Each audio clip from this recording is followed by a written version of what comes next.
You are now listening to the Black Male Educators Alliance podcast. Lifting our voices. Lifting our voices.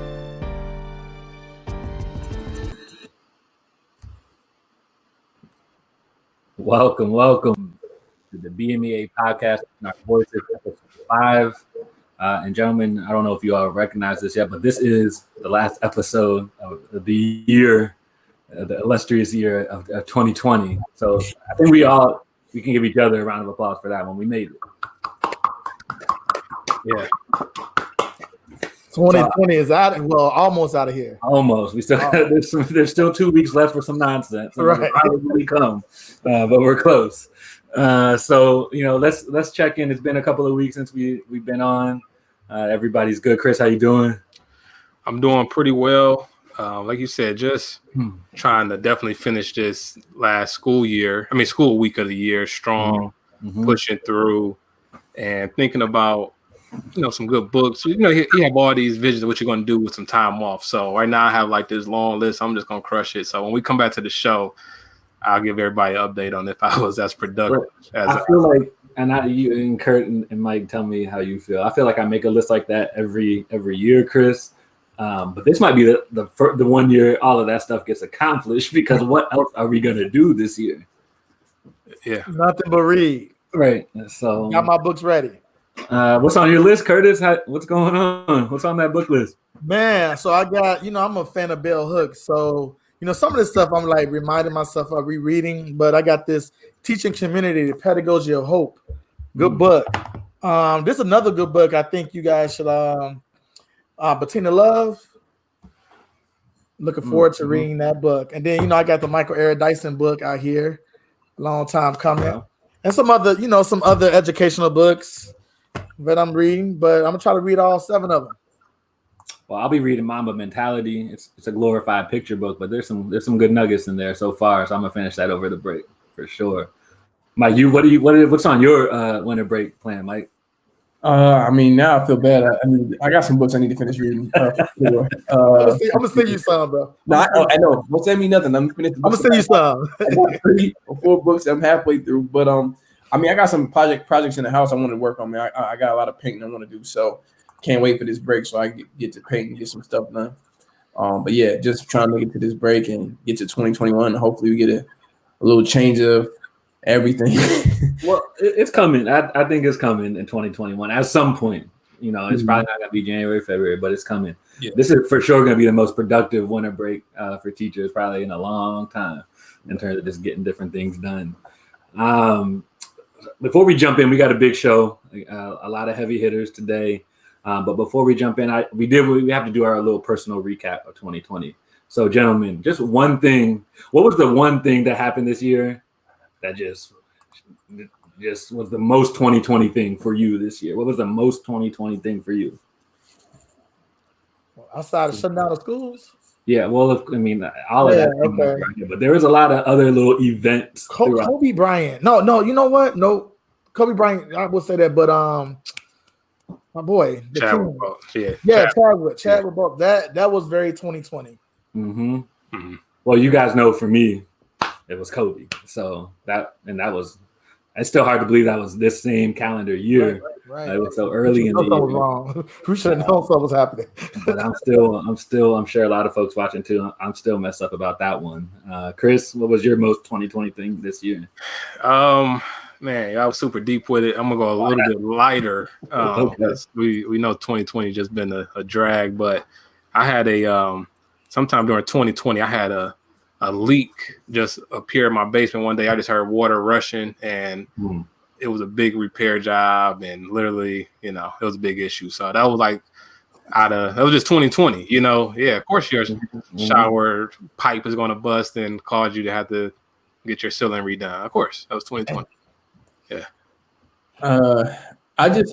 I think with 2020, I just think about how long this year was. Like, wasn't Joe Exotica this year, and like challenges and baby girl, give me something.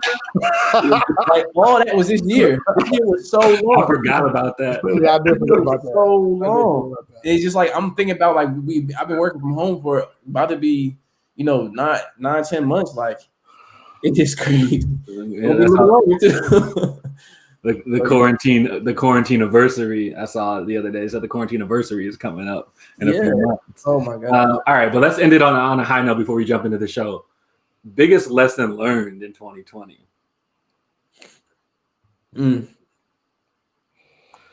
I think one of the positives, being quarantined. I remember when schools first shut down. That Thursday, then we were like planning for that Friday. Then we never returned. And we're stuck. And when I say we, I'm talking about my household. My wife was out from work. My 3 kids, daycare shut down. My kids, and one in elementary, one in middle. And we had to kind of figure out, okay, what's this day-to-day going to look like? But it allowed me to spend more time with my family. And I think, I'm thankful because I know some people, it may have been a hard time, but we adjusted pretty well.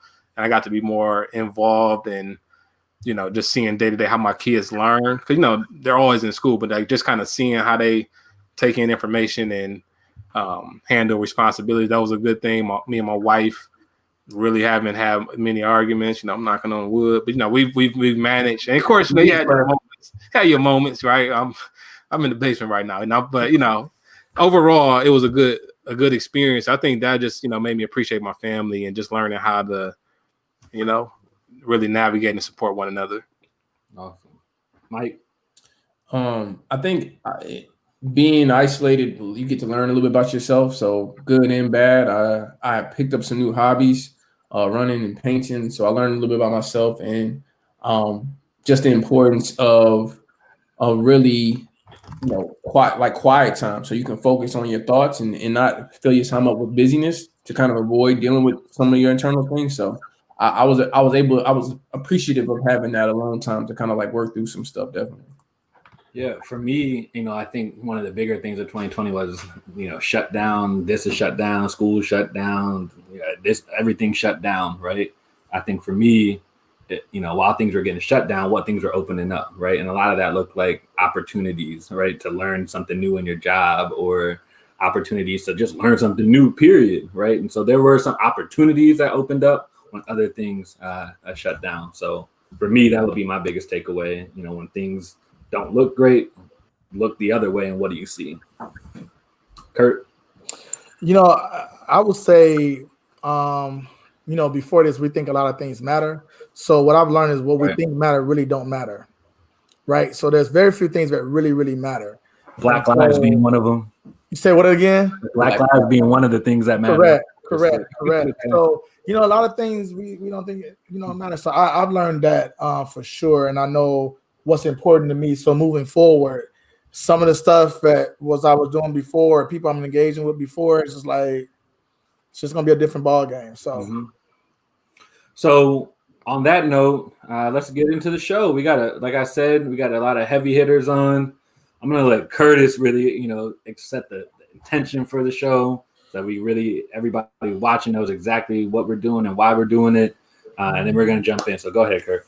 Yeah, I appreciate that, Jerry. I am. I've been excited about all our shows. I think we, for a podcast was just kicking off. I think we've had some very good heavy hitters, conversations, discussions, as a group, and I'm looking forward to this conversation more than any other conversation for a few reasons. One, we're in a pandemic.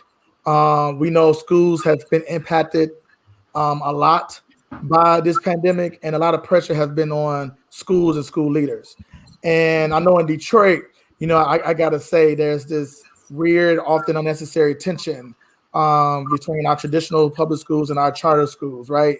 And to have leaders of 3 of our largest network of schools, being DPS-CD, UPrep schools, and also New Paradigm, I'm excited to engage not only us, but our audience in this conversation. I think it's important to hear from the leaders. We've heard from students, we've heard from teachers, we've heard from principals, we've heard from researchers. Now we can hear from the school leaders who are at the forefront making these decisions.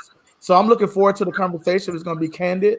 And I know we have 3 great people who's going to help us think through some of these things that we're going to ask them. So without further ado, I'm going to turn it back over to Jerry. Yeah, so just so everybody knows, the 3 folks that we have on the show, CEO of University Prep Schools, Mrs. Danielle Jackson, Superintendent of the DEPSA system and CEO of New Paradigm, Mr. Ralph Blinn, and then the Deputy Superintendent of Detroit Public Schools, Mrs. Alycia Meriweather.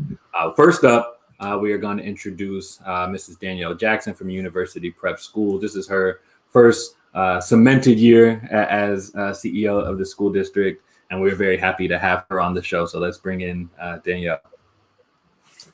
Welcome, Danielle. Welcome to the BMEA podcast.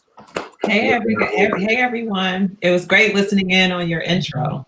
I wanted to join in. Well, let that be. What's your biggest lesson you learned in 2020?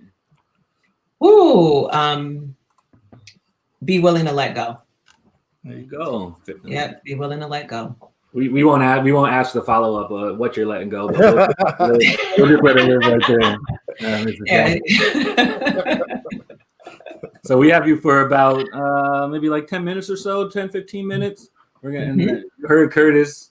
We're gonna have a candid conversation. So Chris, you want to start us off? Absolutely. First of all, Mrs. Jackson, thank you for joining us. We definitely appreciate you taking the time. To just kick off, maybe tell the listeners a little bit about yourself and your school district before we kind of about this school year specifically, in case people don't know.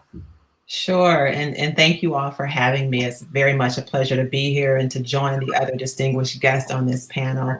I am a native Detroiter, born and raised in the city of Detroit, and knew fairly early on that I wanted to go into education. I just understood the power of the teacher.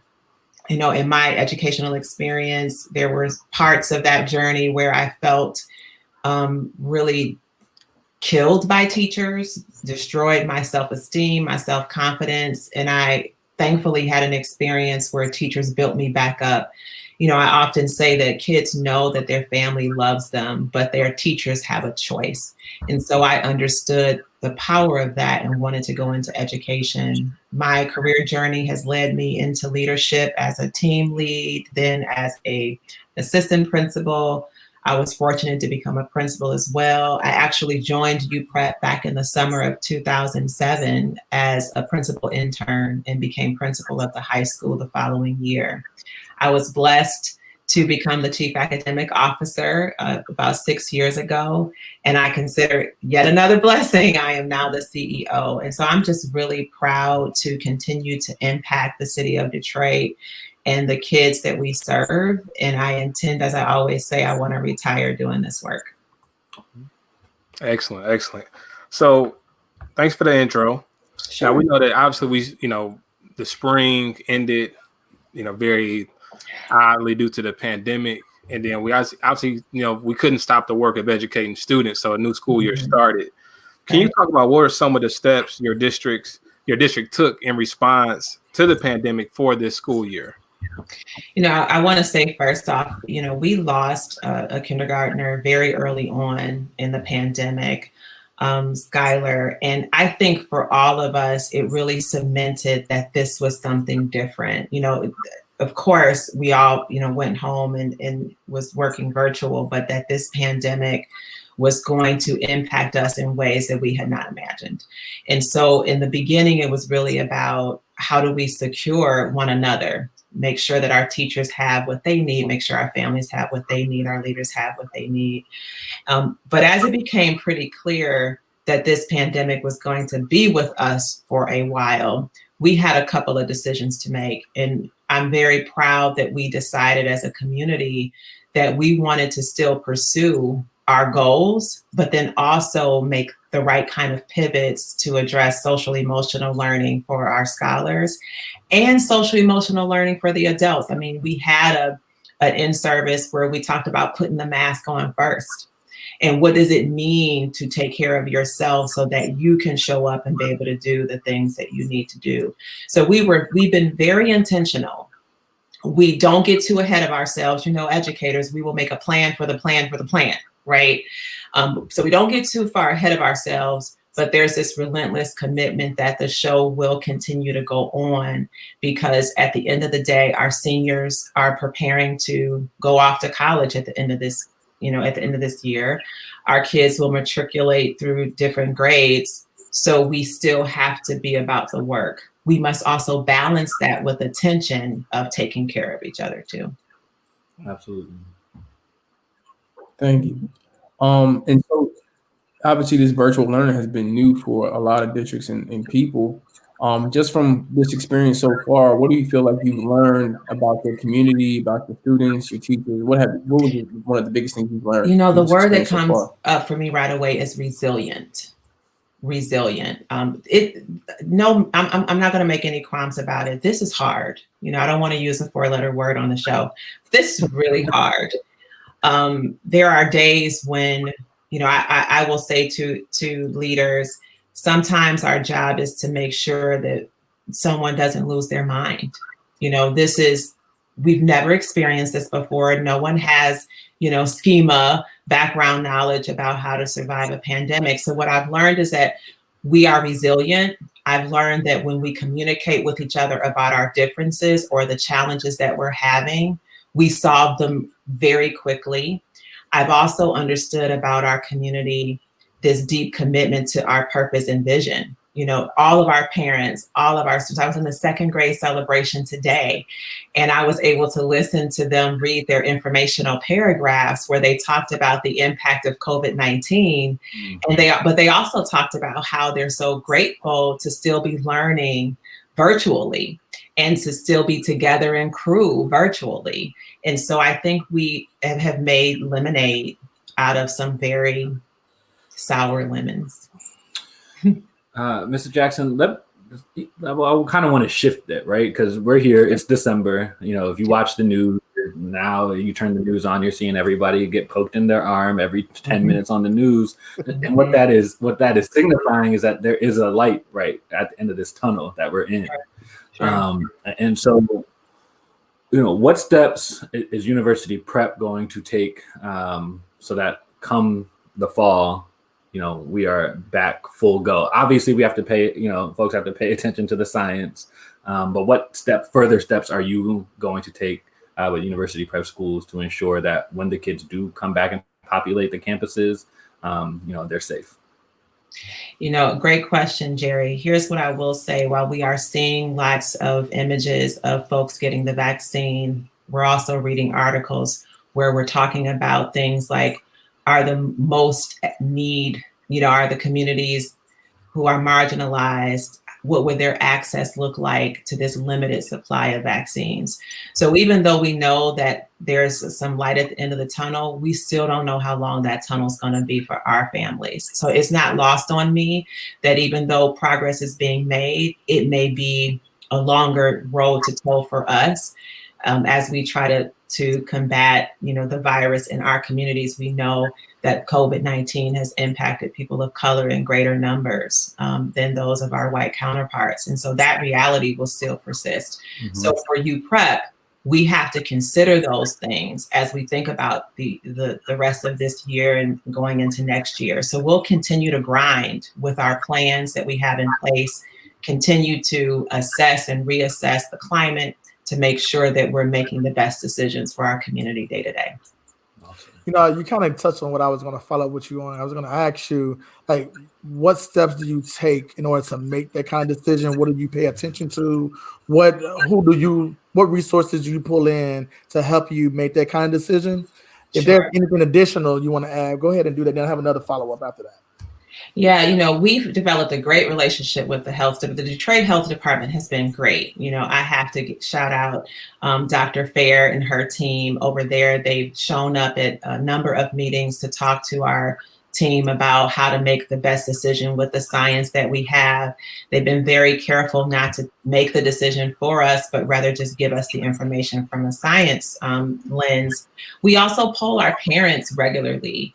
We want to understand how they're feeling. You know, a lot of this is about psychological safety and people really understanding how are we going to keep each other safe? How will we social distance responsibly and still continue to teach kids? We also talk to our teachers. They have children too at home and they're navigating, you know, getting their kids online while they're teaching, or it might be an elderly person that they're caring for. So we take a look at that as well. We look at qualitative data, but we also look at impact. we have to have those tough conversations as we sort of navigate how we go forward. Awesome. Chris, go ahead and ask that question from the chat. Yes. We want to say, first of all, thank you to the viewers right now, those people typing in questions. We definitely appreciate it. But we have a question here from one of the viewers. Said, what advice, Mrs. Jackson, would you give a student that does better learning in person, to being virtual, or that they may have a close relationship with a teacher or staff member, they can't give them that continuous support due to the current conditions? So what would you, give advice for that student, and also maybe a parent too that is also kind of feeling the effects of that? I will say one of my top strengths with this assessment that we take at UPrep is relator. And what that means is that I am at my best when I am in the room with other people talking through whatever, the issue of the day. It has been really hard for me to really do the work through Zoom because it really isn't the same. So I would say to the student first, just acknowledge that. Don't try to pretend like you're good. I've had days where I've been really down, and I've had to call on, family members or friends to sort of walk me through it. We are still here. Your communities, you'll hear from other leaders shortly, like we're still here. And I had to learn how to not, there's a saying, don't make perfect the enemy of good. Mm-hmm. And so I had to, remember I said, let go. I had to let go of what I wanted to make space for what was possible. So just remember, there's a community out here to reach for you. Quickly, for parents, I would say, again, sometimes you got to walk away and take 2 seconds, close the bathroom door, breathe in and out, 60 seconds, because it is real. It is challenging. And then pick up the phone or get on your email and reach out, because we are here. We have to continue to be a community of support for each other to get through this and get to the other side. So last question as we close your segment out. What words of advice or parting words or words of encouragement that you would leave the audience with, our staff, our parents, families with, as we enter the year 2021? I will say, set an intention. There are so many things. I think what the pandemic has taught me is that I am not in control. I cannot control every aspect of my life. I can control how I respond. As soon as I decided that I was going to let go, that life was of what was quote unquote normal, I started to see the small pockets of opportunity emerge in front of me. So I would just encourage people to continue to set intentions, continue to push yourself to find joy in really crappy situations, because I promise you, there are those nuggets of joy that we can find, and stay the course, because this will end. This will end, and we will be judged for how, as leaders, how we responded, how we treated our scholars, how we treated our teachers, how we treated our family, and how we did the best with what we had when we were in it. Absolutely. Good stuff. Good stuff. Yeah. Thank you, Ms. White. Thank you. Thank Guys, you. have a good one. We appreciate you. Thank you. Thank you. Yes, thank you for this time. Thank you. Happy holidays. Well, That's good stuff. That's good we're stuff. off to a good start so Yeah, far. that's a good start. I'm looking forward to hearing what others think. This is good. This is good. Mm-hmm. So, Mike, you wanna take us into our next guest? Yeah. So our next guest, Mrs. Alycia Meriweather. She is a deputy superintendent of Detroit Public Schools Community District. She has a lot of different roles in that district. Been in there for years. So, but I'll let her talk a little more about herself. So we'll welcome her to the show. Meriweather. All right. Hey, Mrs. Meriweather, how you doing? Good evening. I'm doing well. Can you hear me? Yes. Yeah, we hear you now. All right, perfect. Good evening. Thank you so much for the invitation. Really appreciate the opportunity to be with you tonight. No problem. Thanks for being here. For the listeners who may not be familiar with you, can you just give a brief introduction to yourself and your district and the work that you do? Mm-hmm. Sure. So My name is Alycia Meriweather. I am currently serving as the Deputy Superintendent for Partnerships and Innovation for Detroit Public Schools Community District. So I often say that I've been with the district since I was 4 years old. So I started in DPS at that time as a Head Start student. And I came up through DPS as a student graduating from Renaissance High School. And then I went on to the University of Michigan, always knowing I wanted to come back to Detroit to teach. So I did that. I came back and I taught middle school science on the East Side for about 12 years. And then I've been an administrator downtown for the last 13 years. So my entire professional career has been with the district, once DPS, now DPS-CD. I'm a lifelong Detroit resident, and two things I care deeply about: the city of Detroit and the children of Detroit. And working in DPS, DPS-CD has allowed me to contribute on a very personal level to both of those spaces. Excellent, excellent. We definitely appreciate that commitment to the city and to the students. We're all fortunate to have you. I'm a Detroit resident, lifelong resident, and educator too. Chris, you can say it. You could just say it. Say it. About the Renaissance connection. I mean, hey, I'm a Phoenix as well. I look at it on the ticket. I don't know if you can see my bookshelf. I've got my yearbook over here. We won't get into that because there'll be a bunch of people. I know. People start hating. Another Phoenix. I love it. I see we have some Phoenix in the chat too. We everywhere. Okay, we can't help it. Okay.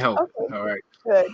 But getting back on a more serious note, can you talk to us a little bit about what was DPS-CD's response to the pandemic going into this year? Mm-hmm. I know you have a lot of factors to consider, so take us through a little bit of the thought process and some of the steps you all took to start this school year. Absolutely. So to start the school year, I would go back even to March when the pandemic first hit us and we were forced into shutdown. So, to paint a picture, everyone who's involved in public education right now can really feel what I'm about to say, which is we have been going steady 150% since March, because we had to pivot at that point to figure out, how do we continue to educate children? One. Two, how do we make sure kids are getting food and other necessary mental health, physical health resources? How do we handle all of that in a city that is known for one of the greatest digital divides among large cities? So we already knew we had an issue with students. So to be clear, and I always say this because I think it's important, many of the things that the pandemic exposed are not new. This is not new information for people that have been doing this work. So I just want to be clear. Nobody who's been doing this work was surprised that we have students who don't have an educationally adequate device and internet at home. Nobody who's been doing this work was surprised by that. The major issue there is that is now the main medium for education. Mm-hmm. And so how do we pivot? And so what we did initially in the spring was shift to paper packets and grab sites and basically just shifting to do the basic needs and making sure education continued while we worked on a long-term plan. So we knew we had to figure out a way to make sure that every single student had a device and internet. And so I'll be honest, our original thought was around getting donations for laptops. And we had, a couple hundred come in, when you have a district of 50,000 kids, a couple hundred laptops here and there is not going to solve the problem. And you know what our superintendent said? He said, we either do it all or we don't do it, because it's not equitable. How do you sit across from a family and say, you don't get a device, but this other kid does?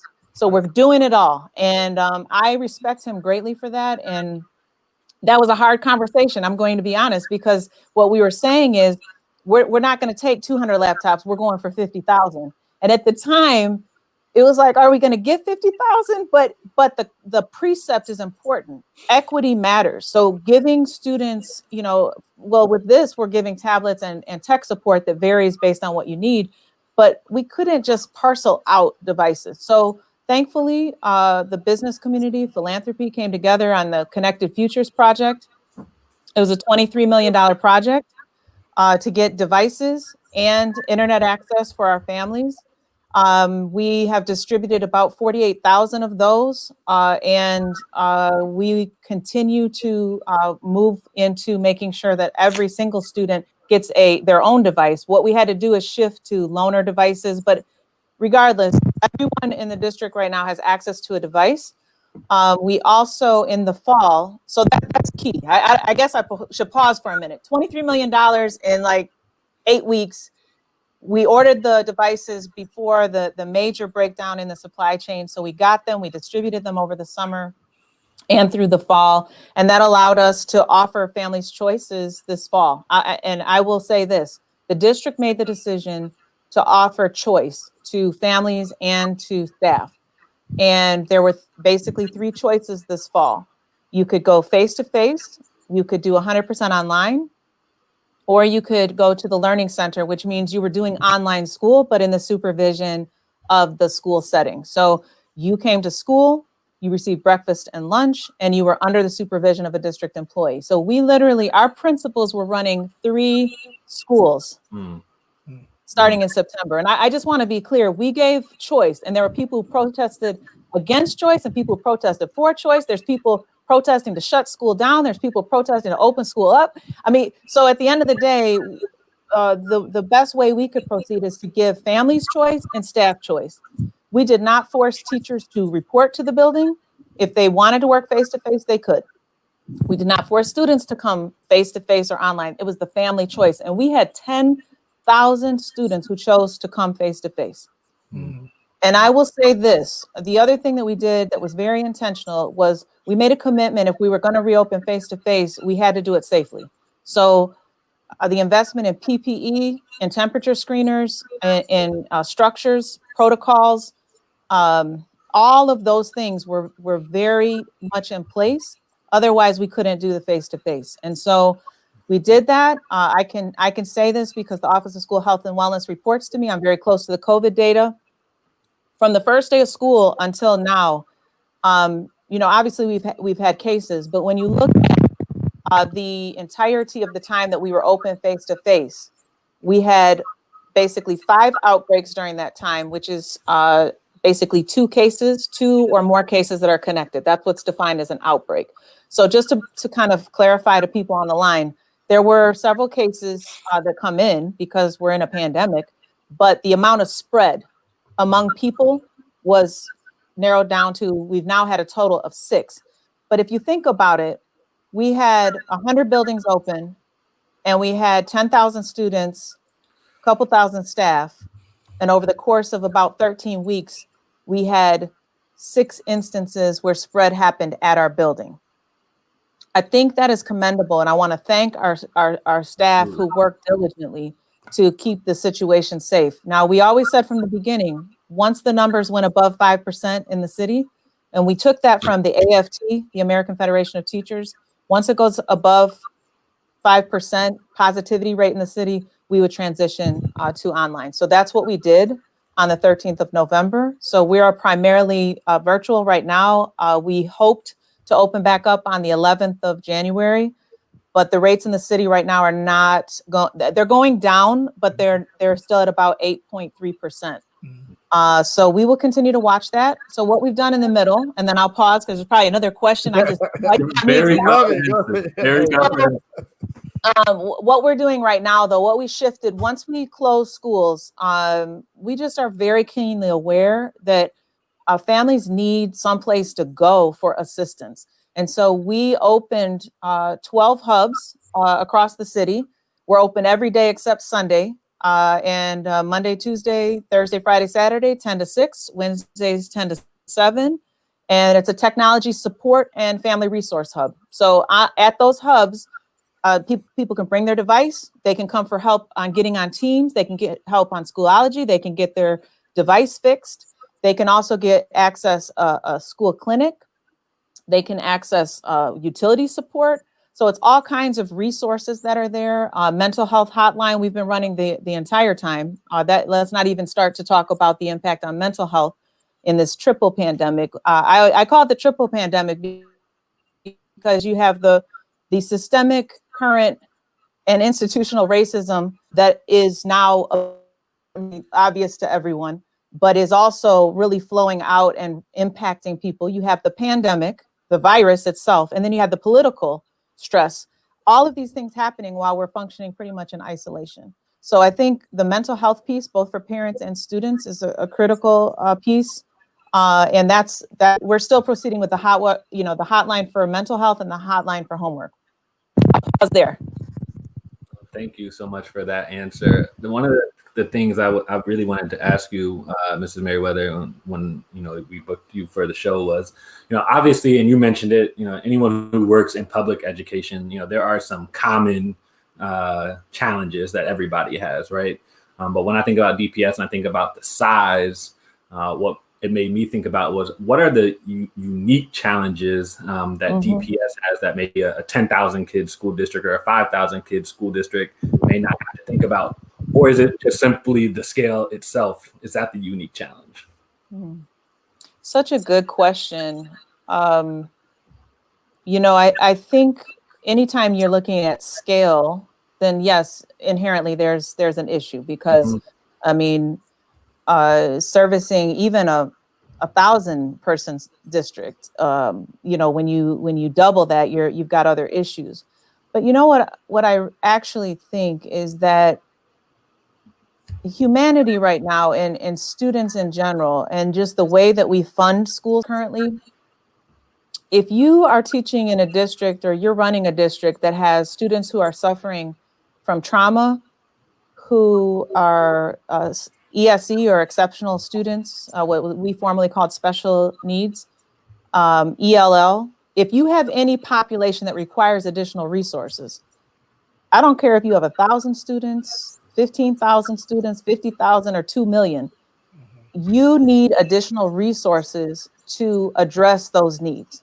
So to answer your question, I think that we have some of the same needs that other districts have, but they're at a larger scale because we just have more students. And the city that we sit in, when you look at the context in terms of the number of families that are living at or below poverty, when you look at the number of special needs students, and you look at various other factors, we have students who have more need. So it's not that other districts don't have students that have needs. I think the scale in the district is larger than most. We're the largest district in the state of Michigan.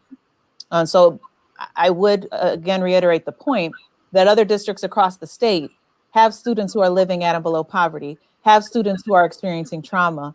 And we need to think about how we fund schools in a more equitable way to make sure that that school districts get the resources they need to meet the needs of the students. Awesome. The chat is going up, and I feel bad because I ask for questions and then I get like 10, and I know I can only ask like really one. So apologies to those people asking questions. In maybe 2 of them. If we can 2. Yeah, let's see if we can get two quick ones in real quick. I know we got to get to Mr. Blinn. So. Okay. Yeah. Okay, cool. So we have one person in the chat, Chris. He's been asking a lot of questions. So what's been your overall strategy for just engaging parents? And maybe if you can, I will do my best. We can get another one. I'm a former middle school teacher. We love it. It's all good. No, we appreciate the thoroughness. So, honestly, in a nutshell, we have tried many different ways. So we've done home visits. We have run parent academies, obviously calls, really trying to run listening sessions with parents, right? So we've held virtual town halls, and some of the most impactful information that comes back to us is through the parent feedback. So in the public comment time, I'll be honest, even during board meetings, the public comment is also insightful for the struggle that families are having. We have set up the mental health hotline is available for anyone. We have resources at the hubs. We have resources at the schools. But I think right now, in the middle of this pandemic, the truth of the matter is there are multiple stressors in the household. There were multiple stressors before, but now everyone is together all the time.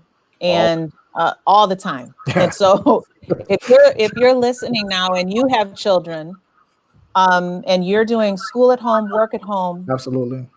Vacation at home, because you're not traveling anywhere.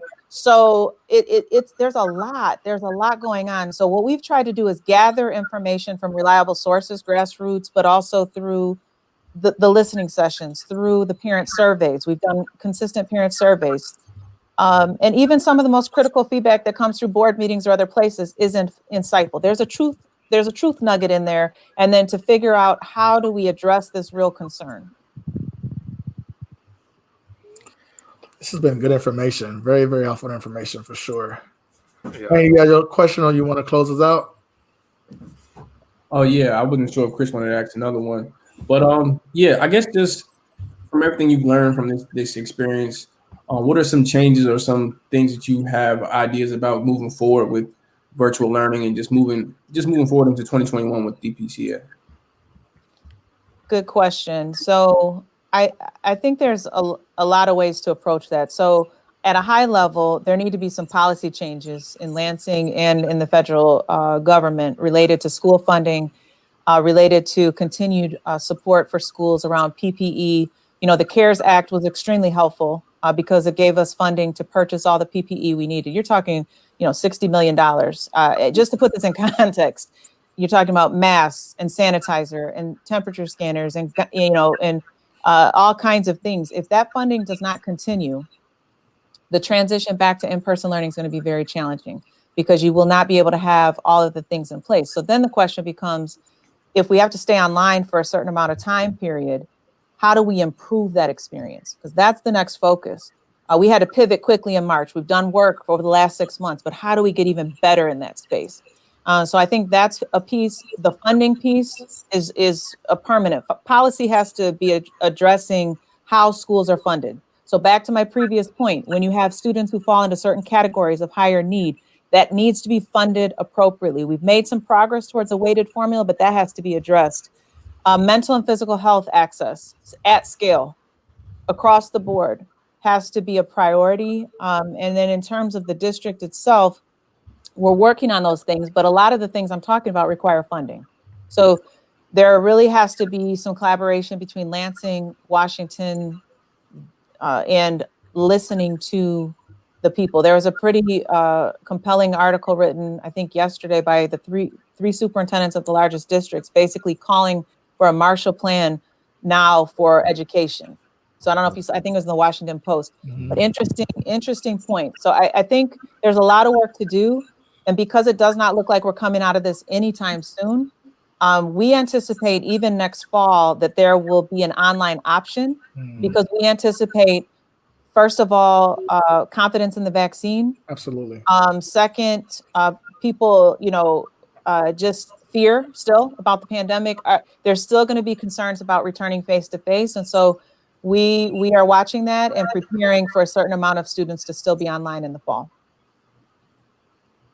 Awesome. Well, thank you so much, Mrs. Meriweather, for joining us. You gave us a wealth of information. Absolutely. I would invite you. It sounds like you had our comment section going a little crazy as you were talking. So I would invite you to go on our Facebook page and answer any other questions that the folks may have. Sorry we couldn't get to those, but we appreciate you coming on. Oh, thank you. You probably had a very long day, and happy holidays, and enjoy the break, whatever portion of the break you may get. Please enjoy it. Take time and relax. You're doing a great job. Continue to do what you're doing. Appreciate you. Thank you. I so appreciate the invitation. Take care. Right. All right. Good stuff. Yeah. Man, this is a hot show. This is good. This is good. Why didn't we think about this 3 months ago? People were too busy. We were thinking about some other things 3 months ago. Why do y'all think about this? Man, they were busy trying to figure it out. Obviously, something to figure out. This is good. This is good. 50,000 kids, man. That's crazy to think about. Man. All right. Let's keep it going. Cool. Well, our next guest is Mr. Ralph Blinn, and he is the CEO of New Paradigm for Education. And quick short story, I actually worked for Mr. Blinn. I interned when I was in college, so we kind of go way back. Haven't really talked to him much since then, but let's welcome him to the show. Mr. Blinn, are you there? Let me see if we got him. Let's see, can you hear us? Can you hear me? I do hear you. Yes, Your sir. video looks a little froze. All right. Wait a minute. Let me see. Okay, can you hear us? Let me see. I think you need. There you go. We hear you now. You can hear me now? Okay. Mm-hmm. Let me trying to work with the camera. Okay. Yeah. And while we get that set, the viewers, keep sending your questions. We'll try to get to as many as we can during this next segment. And we're hopeful that, our guests can go back and actually see some of these questions. So definitely keep them coming.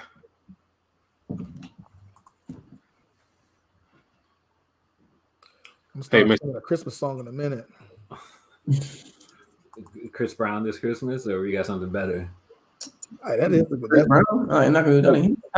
That's a good one. That's a good one. We were playing it earlier today in our staff. It was good. That's a good one.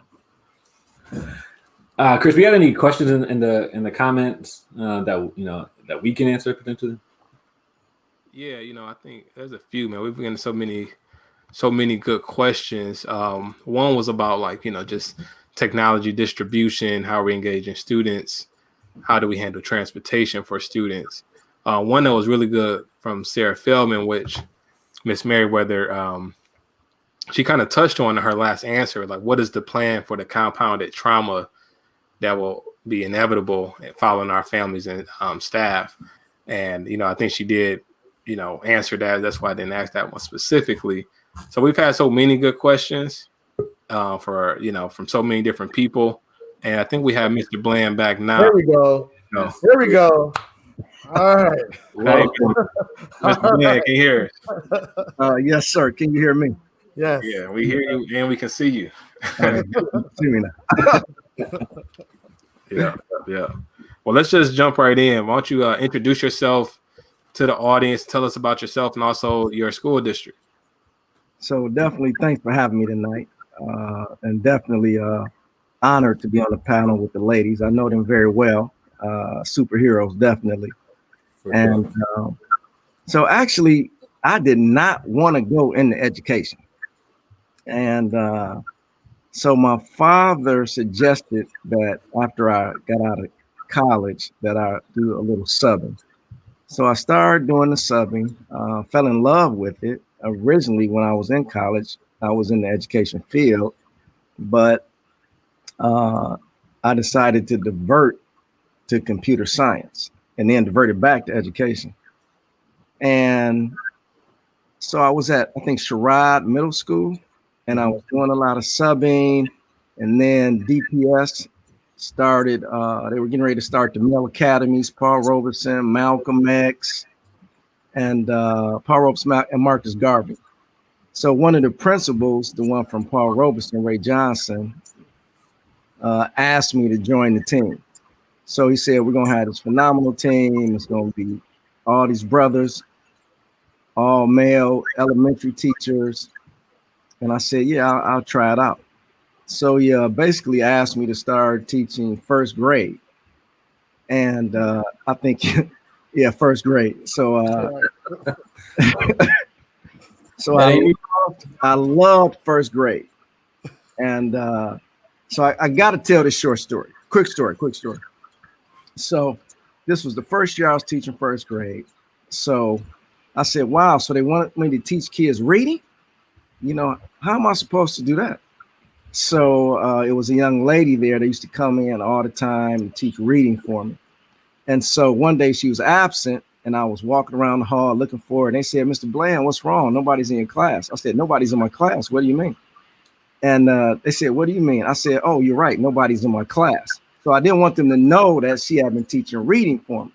So I go back to the class. And so I started teaching phonics. And of course, I played a little sport. So I started teaching phonics through these chants. So the kids, they started getting real excited. I started getting real excited. And then I said, oh, wow. I went home that night and said, oh, I love this. I can't see myself doing anything other than this.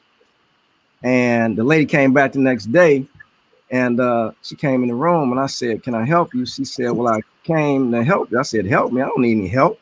I said, I got this. And so that's just a quick story. And then I just took off. So then they started calling me the phonics master of teaching kids how to read. But so my education journey really started then. And then I got tapped to become an administrator at Detroit Edison Public School Academy by the way of Inkster, and then became the superintendent. And then in 2010 started a new paradigm for education because we want to have a larger impact on students and the community. Thank you. So we've been asking everyone that's been on, we're obviously in a pandemic. What has been your district's response initially to this coronavirus pandemic in the city? Can you still hear me? Yep. Yes. Okay. I see my screen froze a little bit.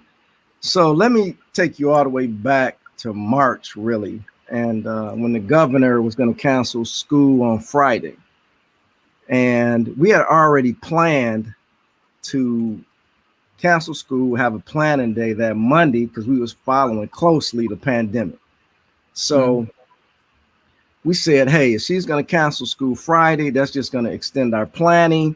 So I have to commend our curriculum team that went into action to start planning out how things were going to look and the path forward. So we actually started mapping out where we were going to flip spring break. So we flipped the spring break. Instead of having spring break in April, we had it in March. And then we gave the teachers a couple of days off. But in that, we did some training on our learning systems and also our technology. So after our break in March and students returned, we were off and flying virtually. And so our curriculum team did a great job. So when the governor came back out and she talked about we're going to cancel school for the rest of the year, we were already in a real groove when a lot of other people were kind of scrambling. And part of that was really sitting down and mapping it out and trying to figure out what is going to be the best path forward for our students. So within that, a couple of different things happened. We created a COVID tracker. That COVID tracker allowed us to track students, track data on students as it related to their parents or loved ones they might have lost. Also their attendance, if they were turning in assignments. And then from that, we started doing a couple of different things. So from the tracker, we were able to see if students needed, they were going through mental health challenges. So we started implementing a couple of things. We started implementing grief counseling. We also started implementing our principals going door to door, making sure families had what they need in addition to our support team. We were able to give out over 1,000 diapers, not only to our families, but also the community through our COVID fund that we started for our families and community. We were also able to give PPE out to the police department. At that time, they were short on latex gloves. So I think we donated over 2,000 latex gloves. We were able to donate gloves to Henry Ford Health Systems through our fund, through their residential department. Those were nurses that went into the homes for healthcare.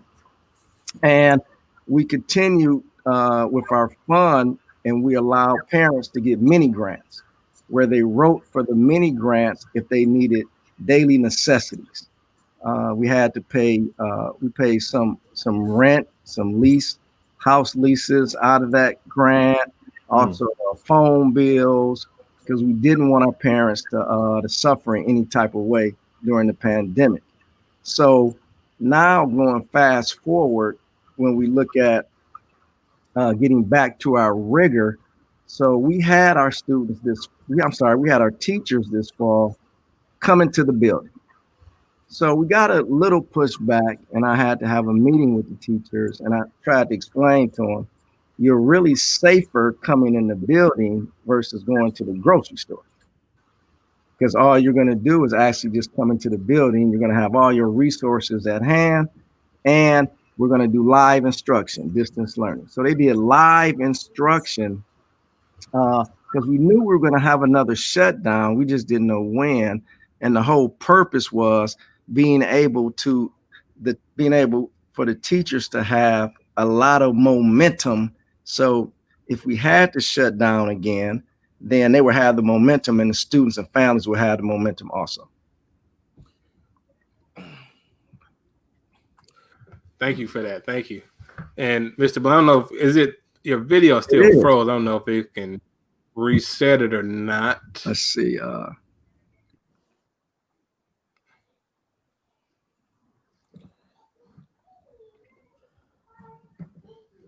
If not, we can just go ahead and ask that last question. We can hear him well, though.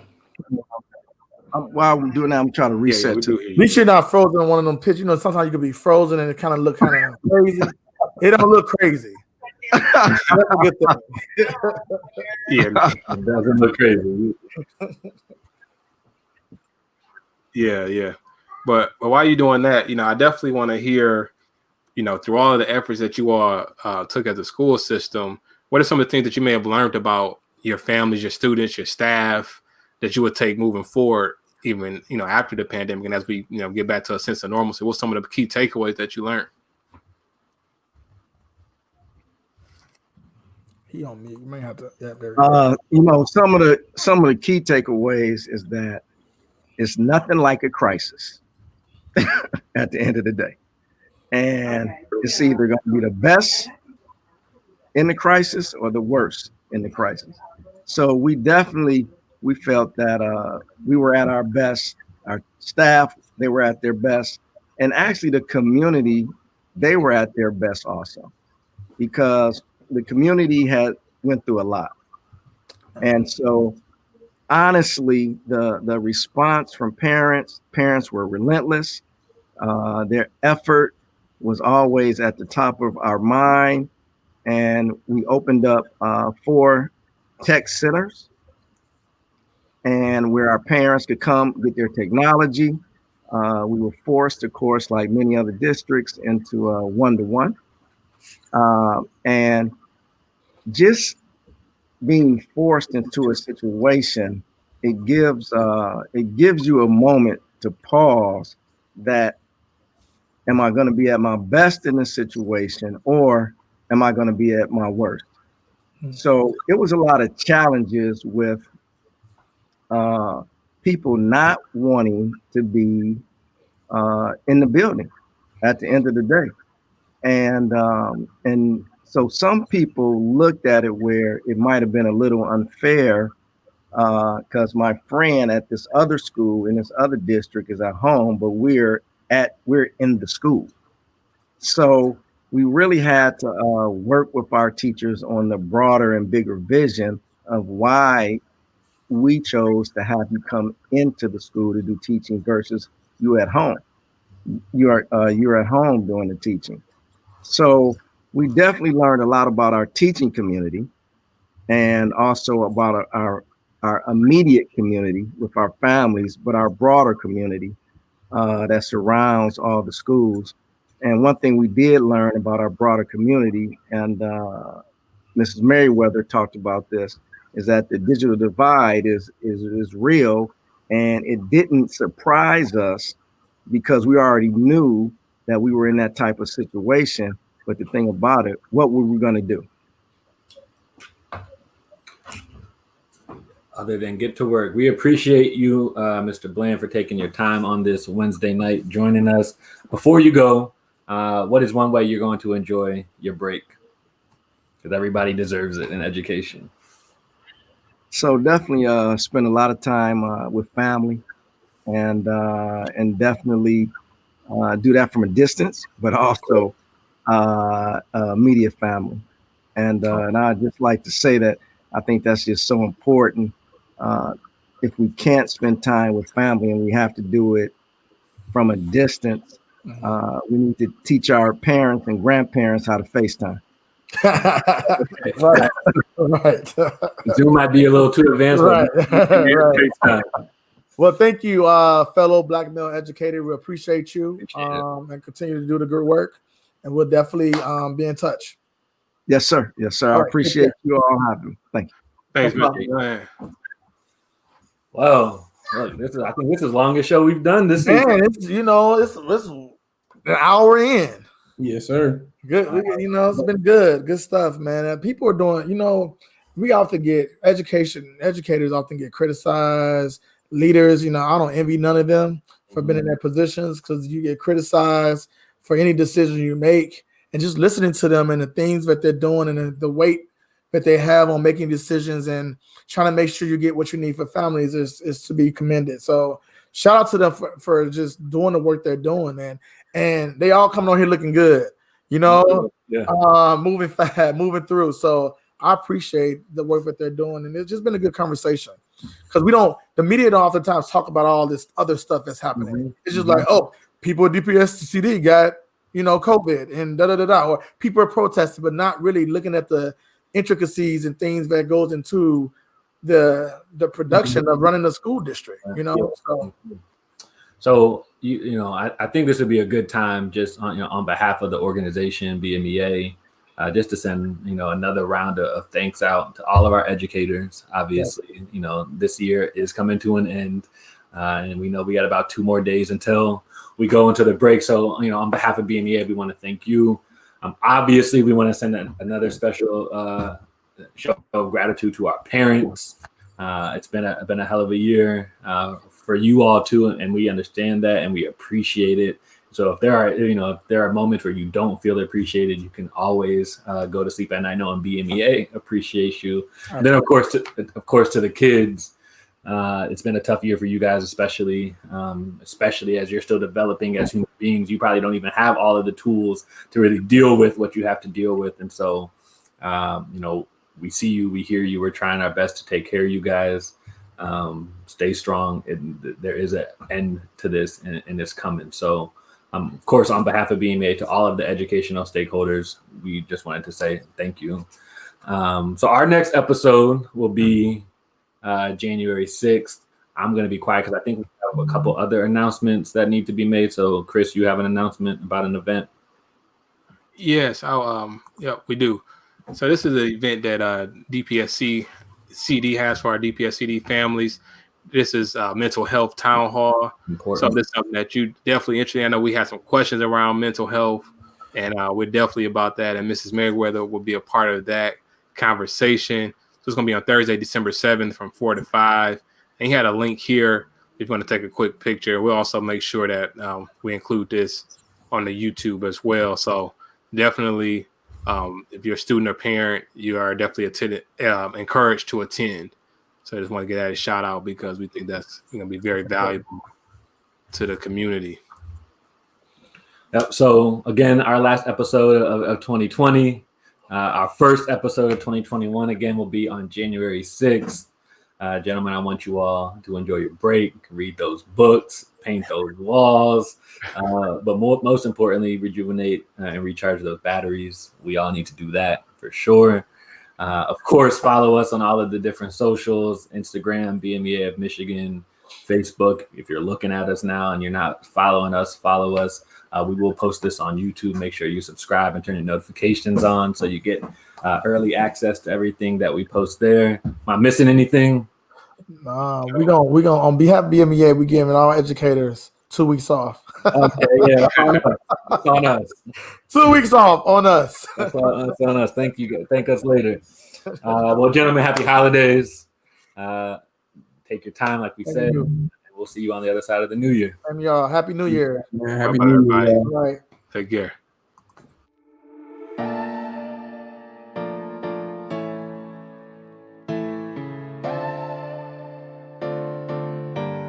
You are now listening to the Black Male Educators Alliance podcast. Lifting our voices. Lifting our voices.